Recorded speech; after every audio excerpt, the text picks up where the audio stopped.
Pernahkah kalian melihat taburan bintang di langit pada malam hari ketika langit cerah dan sinar bulan tidak terlalu terang? Bintang-bintang tersebut akan terlihat sangat kecil, meskipun ukuran aslinya sangat besar. Alat optik apa yang dapat digunakan untuk melihat bintang-bintang tersebut agar tampak lebih dekat dan jelas? Teropong dapat digunakan untuk melihat bintang-bintang yang berjarak sangat jauh, sehingga akan kelihatan lebih dekat dan jelas. Bagaimanakah proses pembentukan bayangan pada teropong? Bagaimanakah persamaan matematis yang digunakan pada teropong? Untuk menjawab pertanyaan-pertanyaan tersebut, kita perlu mempelajari konsep teropong. Mari kita simak pembahasannya pada video pembelajaran ini. Teropong adalah alat optik yang digunakan untuk melihat benda-benda yang sangat jauh agar tampak lebih dekat dan jelas.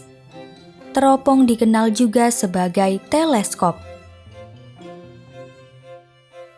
Secara umum, teropong dapat dibedakan menjadi dua jenis, yaitu teropong bias dan teropong pantul. Mari kita simak pembahasan tentang jenis-jenis teropong berikut ini. Teropong bias. Teropong bias menggunakan beberapa lensa untuk membiaskan sinar datang dari benda yang diamati. Terdapat 4 jenis teropong bias yang akan kita bahas, yaitu sebagai berikut. Teropong bintang, teropong bumi, teropong panggung, teropong prisma. Mari kita simak penjelasan jenis-jenis teropong bias berikut ini. Pertama, teropong bintang. Teropong bintang adalah teropong yang digunakan untuk mengamati benda-benda langit yang berjarak sangat jauh dari bumi seperti bintang. Teropong bintang menggunakan 2 buah lensa cembung. Lensa cembung yang berada dekat dengan benda disebut sebagai lensa objektif. Sementara itu, lensa cembung yang berada dekat dengan mata pengamat disebut sebagai lensa okuler. Jarak fokus lensa objektif lebih besar daripada jarak fokus lensa okuler. Pengamatan teropong bintang dapat dilakukan dengan 2 kondisi, yaitu kondisi mata tidak berakomodasi dan kondisi mata berakomodasi maksimum.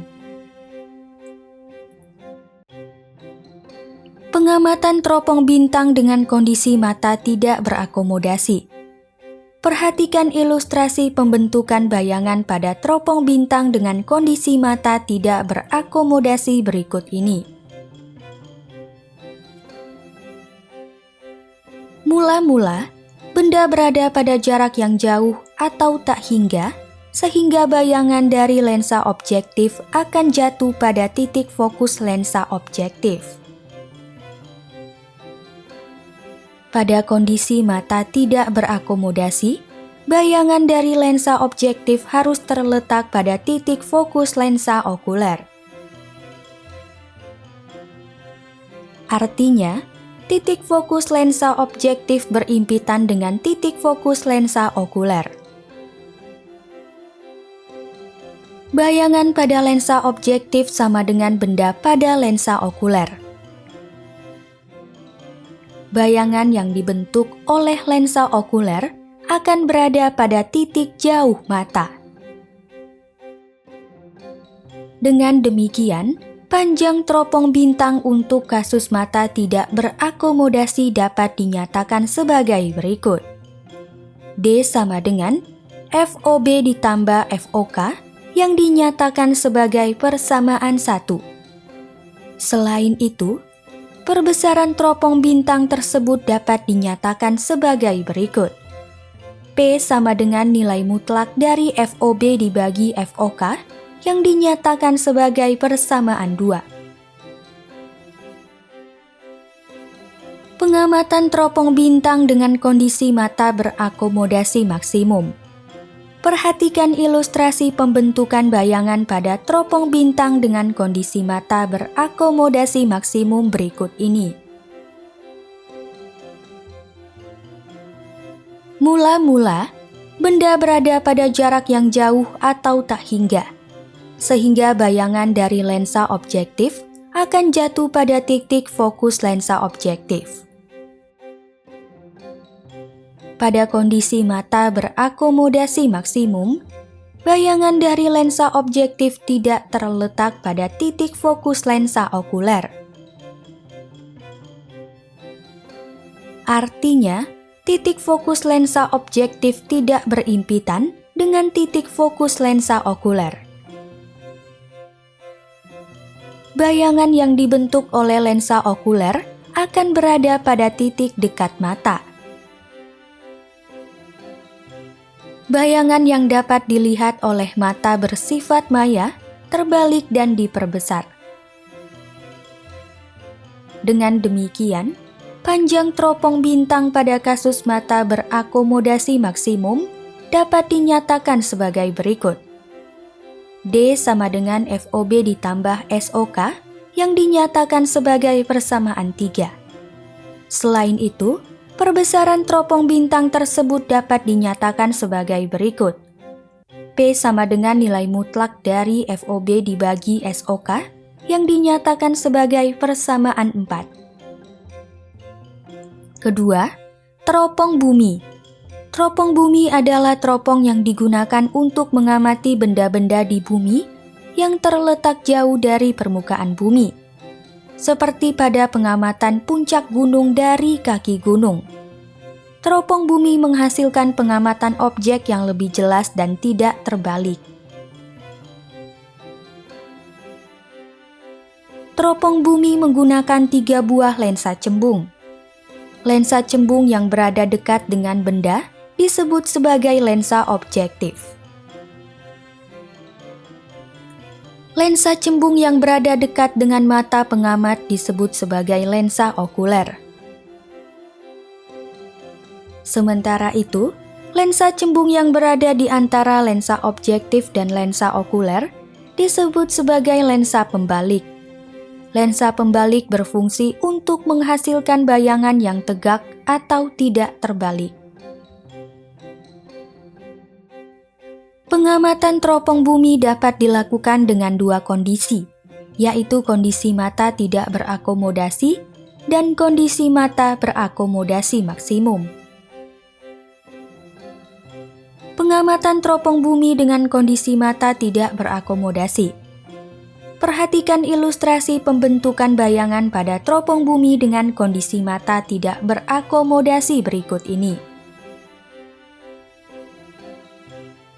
Mula-mula, benda berada pada jarak yang jauh atau tak hingga, sehingga bayangan dari lensa objektif akan jatuh pada titik fokus lensa objektif.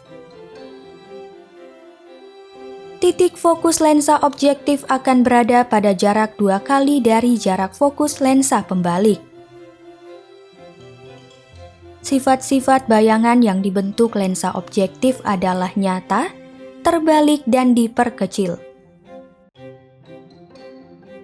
Bayangan pada lensa objektif sama dengan benda pada lensa pembalik. Bayangan yang dihasilkan oleh lensa pembalik bersifat nyata, tegak, dan sama besar. Pada kondisi mata tidak berakomodasi, bayangan dari lensa pembalik akan jatuh tepat pada jarak 2 kali dari jarak fokus lensa pembalik. Posisi bayangan dari lensa pembalik juga akan berada pada titik fokus lensa okuler. Artinya, benda dari lensa okuler akan berada pada titik fokus lensa okuler. Bayangan yang dibentuk oleh lensa okuler akan berada pada titik jauh mata.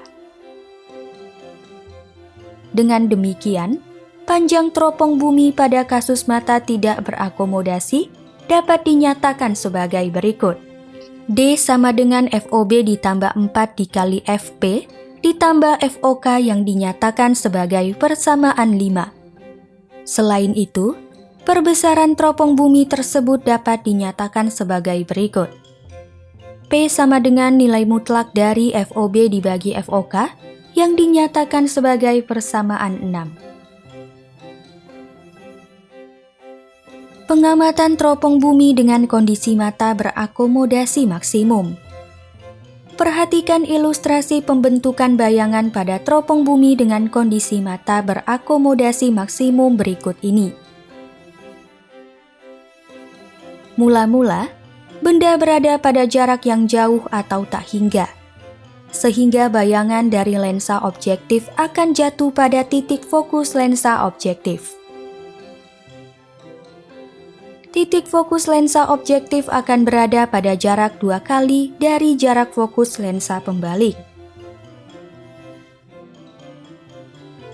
Sifat-sifat bayangan yang dibentuk lensa objektif adalah nyata, terbalik, dan diperkecil.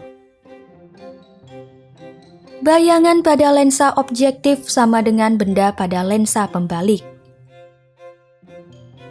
Bayangan yang dihasilkan oleh lensa pembalik akan bersifat nyata, tegak, dan sama besar. Pada kondisi mata berakomodasi maksimum, bayangan dari lensa pembalik akan jatuh tepat pada jarak 2 kali dari jarak fokus lensa pembalik. Posisi bayangan dari lensa pembalik juga akan berada di antara titik fokus lensa okuler dan di depan lensa okuler. Artinya, benda dari lensa okuler tidak berada pada titik fokus lensa okuler.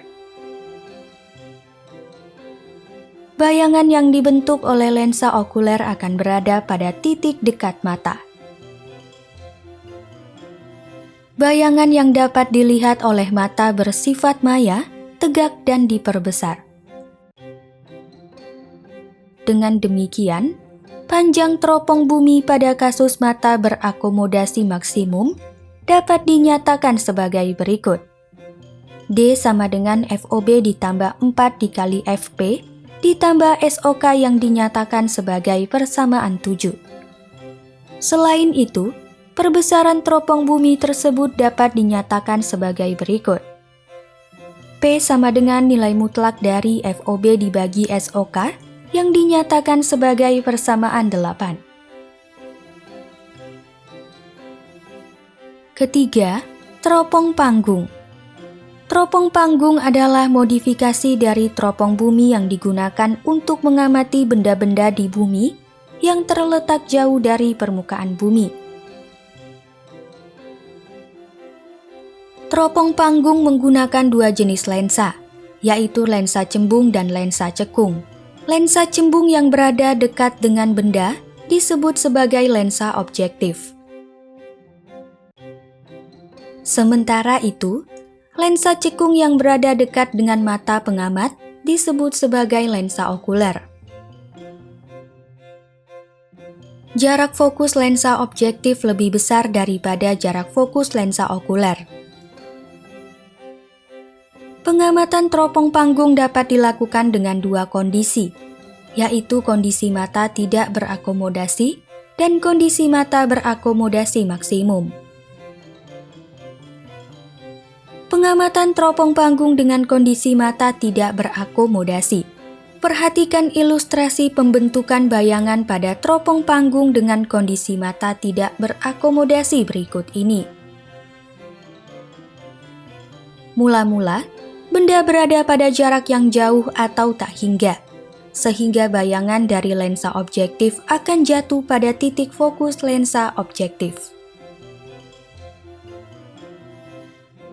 Pada kondisi mata tidak berakomodasi, bayangan dari lensa objektif harus terletak pada titik fokus lensa okuler.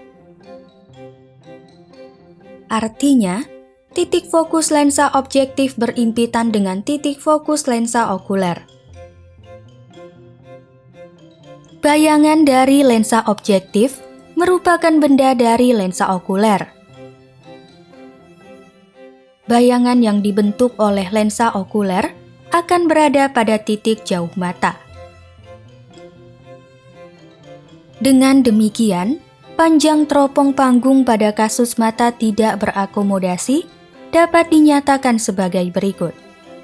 D sama dengan FOB ditambah FOK yang dinyatakan sebagai persamaan 9. Selain itu, perbesaran teropong panggung tersebut dapat dinyatakan sebagai berikut. P sama dengan nilai mutlak dari FOB dibagi FOK yang dinyatakan sebagai persamaan 10. Perlu diingat bahwa jarak fokus lensa okuler harus bernilai negatif, karena lensa okuler yang digunakan adalah lensa cekung. Pengamatan teropong panggung dengan kondisi mata berakomodasi maksimum. Perhatikan ilustrasi pembentukan bayangan pada teropong panggung dengan kondisi mata berakomodasi maksimum berikut ini. Mula-mula, benda berada pada jarak yang jauh atau tak hingga, sehingga bayangan dari lensa objektif akan jatuh pada titik fokus lensa objektif. Pada kondisi mata berakomodasi maksimum, bayangan dari lensa objektif tidak terletak pada titik fokus lensa okuler. Artinya, titik fokus lensa objektif tidak berimpitan dengan titik fokus lensa okuler. Bayangan yang dibentuk oleh lensa okuler akan berada pada titik dekat mata. Bayangan yang dapat dilihat oleh mata bersifat maya, tegak dan diperbesar. Dengan demikian, panjang teropong panggung pada kasus mata berakomodasi maksimum dapat dinyatakan sebagai berikut. D sama dengan FOB ditambah SOK yang dinyatakan sebagai persamaan 11. Selain itu, perbesaran teropong panggung tersebut dapat dinyatakan sebagai berikut. P sama dengan nilai mutlak dari FOB dibagi SOK yang dinyatakan sebagai persamaan 12.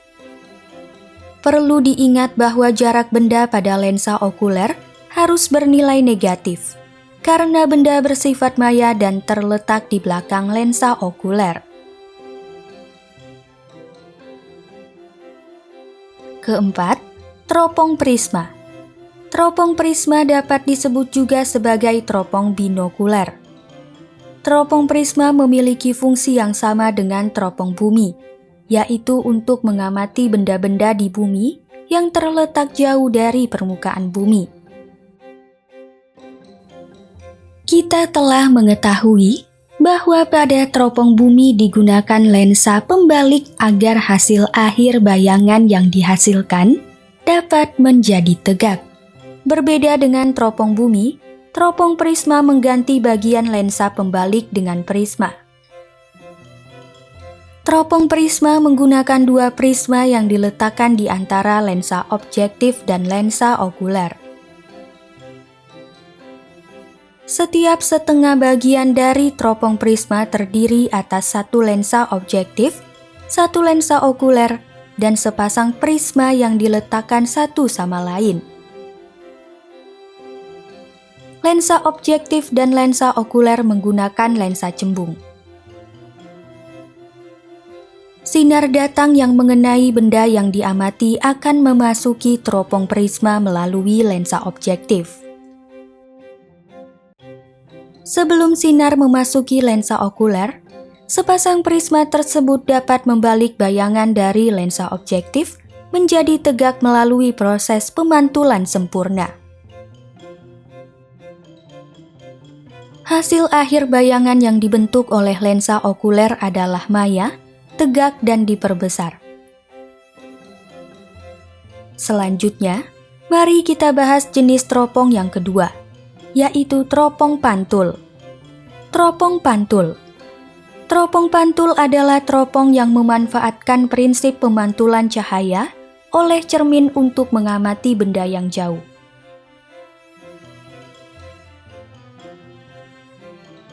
Teropong pantul menggunakan cermin cekung besar sebagai lensa objektif untuk memantulkan cahaya. Teropong pantul juga menggunakan cermin datar kecil yang diletakkan sedikit di belakang titik fokus cermin cekung. Selain itu, teropong pantul menggunakan lensa cembung yang berfungsi sebagai lensa okuler. Perhatikan diagram teropong pantul berikut ini. Sinar-sinar sejajar dari arah yang jauh akan memasuki teropong pantul menuju cermin cekung. Cermin cekung akan mengumpulkan sinar sebanyak mungkin. Sebelum sinar yang dikumpulkan difokuskan di titik fokus cermin cekung, cahaya akan dipantulkan oleh cermin datar menuju lensa okuler. Lensa okuler berfungsi sebagai lensa pembesar agar hasil bayangan yang diamati oleh mata akan menjadi lebih jelas. Poin-poin penting pada pembelajaran kali ini adalah sebagai berikut. Pertama, teropong atau teleskop adalah alat optik yang digunakan untuk melihat benda-benda yang sangat jauh agar tampak lebih dekat dan jelas. Secara umum, teropong dapat dibedakan menjadi dua jenis, yaitu teropong bias dan teropong pantul.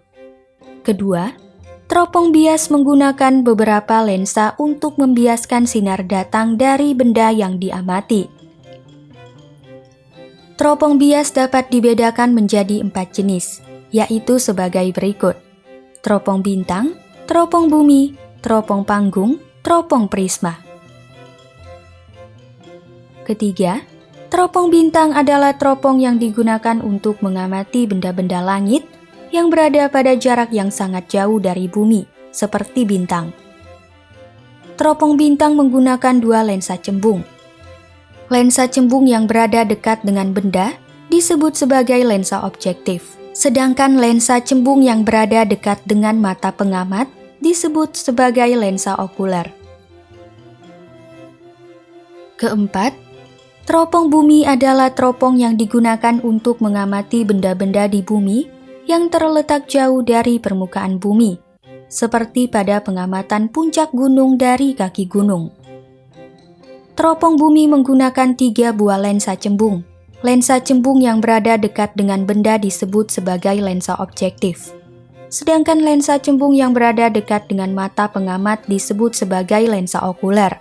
Sementara itu, lensa cembung yang berada di antara lensa objektif dan lensa okuler disebut sebagai lensa pembalik. Kelima, teropong panggung adalah modifikasi dari teropong bumi. Teropong panggung menggunakan 2 jenis lensa, yaitu lensa cembung dan lensa cekung. Lensa cembung yang berada dekat dengan benda disebut sebagai lensa objektif, sedangkan lensa cekung yang berada dekat dengan mata pengamat disebut sebagai lensa okuler. Keenam, teropong prisma dapat disebut juga sebagai teropong binokuler. Teropong prisma memiliki fungsi yang sama dengan teropong bumi, yaitu untuk mengamati benda-benda di bumi yang terletak jauh dari permukaan bumi. Berbeda dengan teropong bumi, teropong prisma mengganti lensa pembalik dengan prisma. Teropong prisma menggunakan 2 prisma yang diletakkan di antara lensa objektif dan lensa okuler. Ketujuh, teropong pantul adalah teropong yang memanfaatkan prinsip pemantulan cahaya oleh cermin untuk mengamati benda yang jauh. Teropong pantul menggunakan cermin cekung besar sebagai lensa objektif untuk memantulkan cahaya. Cermin datar kecil yang diletakkan sedikit di belakang titik fokus cermin cekung, dan lensa cembung yang berfungsi sebagai lensa okuler.